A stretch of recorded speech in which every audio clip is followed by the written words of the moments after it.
My Life with Winston Churchill by ex-Inspector Walter Thompson, edited by Linda Stoker.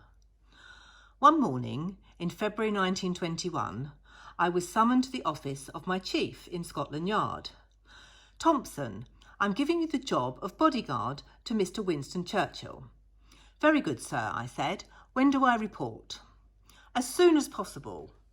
The chief then gave me a rare, faint smile. "And good luck, Thompson." Good luck? I knew little about Winston Churchill beyond what the general public knew. A colleague laughed when I told him of my new assignment. It was not likely to be an easy one, he said. Mr. Churchill was 46. He was a short, stocky, balding man, a politician, an aristocrat, and a father. I was 31, a tall, athletic, working-class boy with a photographic memory, and I was good with my fists.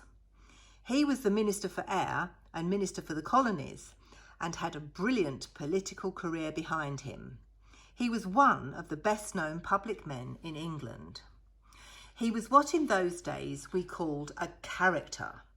He was known to be fearlessly outspoken, hating any form of sham, full of ideas, and possessing an extraordinary get-up and go. The task of guarding an energetic man can be quite difficult. To guard a man who was both energetic and out of the ordinary would be challenging. Mr. Churchill had had police protection since he had become cabinet minister as president of the Board of Trade. One thing I did discover is that the police officers who had been appointed to guard him had all, at one time or another, said how difficult he was to get on with, and they'd not lasted very long in his service. It's always irksome for a man of spirit like Churchill to be constantly shadowed by a policeman every time he steps outside his front door. I was worried, knowing his mischievous nature, that he might try and give me the slip. He might resent my constant presence and be tempted to be short with me.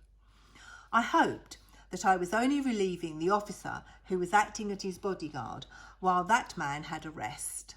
I assumed that my tour of duty would not last more than a week or two.